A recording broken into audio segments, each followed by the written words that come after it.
Saat ini sedang ramai dibicarakan apa yang disebut transaksi janggal 349 triliun di Kementerian Keuangan.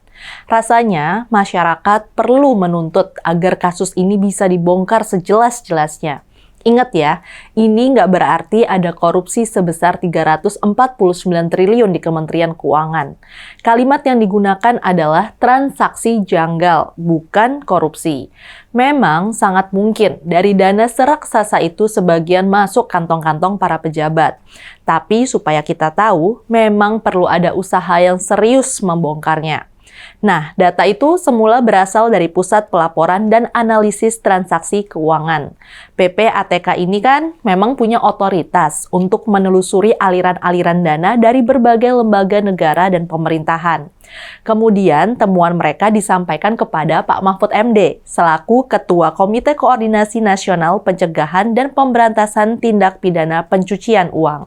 Pak Mahfud kemudian menyampaikannya kepada publik. Menurutnya, transaksi janggal ini melibatkan banyak pihak. Setidaknya ada 491 aparatur sipil negara di Kemenkyu, 13 ASN kementerian atau lembaga lain, dan 570 pihak non-ASN yang terlibat. Karena itulah suasana ini jadi ramai. Pak Mahfud dimintai keterangan oleh DPR. Semula tuh ada pihak-pihak yang menuduh Pak Mahfud cuma sekedar mencari panggung. Ada yang mengkaitkannya dengan tahun politik 2024. Pak Mahfud seolah-olah ngomong begitu supaya dicalonkan jadi paling enggak ya wapres.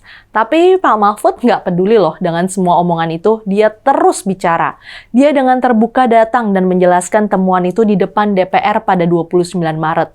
Acara dengar pendapat itu seru sekali, berlangsung sekitar 6 jam dan baru berakhir jam 11 malam. Pak Mahfud dengan gayanya yang khas, bicara belak-belakan menghadapi sejumlah anggota DPR yang terkesan mencecarnya, yang menunjukkan pentingnya membongkar praktek-praktek pencucian uang terkait transaksi janggal itu. Dia mengatakan, asal transaksi janggal itu terbagi ke 3 kelompok. Yang pertama, transaksi keuangan pegawai Kementerian Keuangan sebesar 35 triliun rupiah. Kedua, ada pula transaksi keuangan mencurigakan yang diduga melibatkan pegawai Kemenkyu dan pihak lain sebesar 53 triliun rupiah. Ketiga, transaksi keuangan mencurigakan terkait kewenangan pegawai Kemenkyu sebagai penyidik tindak pidana TPPU sebesar 261 triliun rupiah. Di total, jumlahnya 349 triliun rupiah. Menurut Pak Mahfud, Menkyu tidak menyadari maraknya praktek janggal itu karena dia tidak mendapatkan data akurat dari bawahannya. Nih, sebagai contoh ya, pada tahun 2017, Kepala PPATK sebenarnya sudah memberikan langsung data temuan itu kepada sejumlah pejabat Kementerian Keuangan, antara lain Dirjen Bea Cukai dan Inspektur Jenderal. Tapi laporan ini nampaknya nggak sampai ke Bu Sri Mulyani. Pak Mahfud juga menyebut sebagai dari transaksi mencurigakan itu terkait dengan jaringan kelompok Rafael Alun yang diduga melakukan pencucian uang. Ini adalah jumlah fantastis yang melibatkan banyak orang. Dengar pendapat itu masih akan dilanjutkan. Dalam pertemuan dengan Pak Mahfud, Bu Sri Mulyani selaku Menkyu nggak hadir.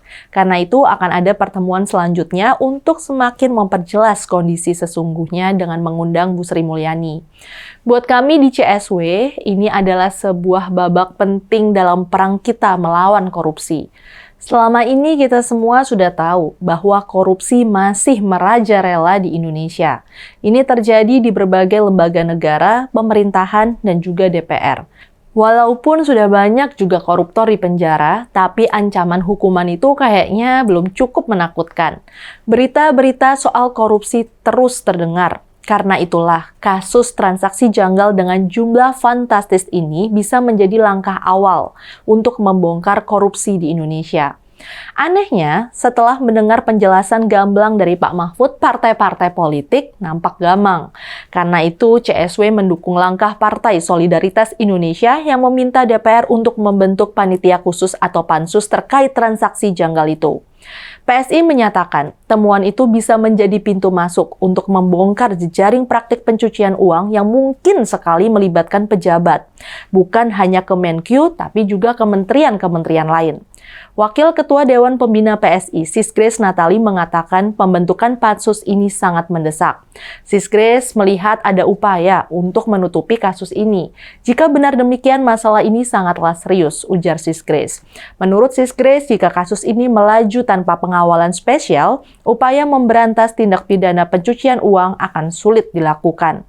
Bola kini ada di tangan wakil rakyat di Senayan, kata Sisgrace. Kita harapkan saja DPR benar-benar serius menanganinya. Anggota Komisi 3 DPR Republik Indonesia Didik Mukrianto bilang DPR berencana mengadakan rapat kembali antara Komite TPPU, PPATK, dan Menteri Keuangan.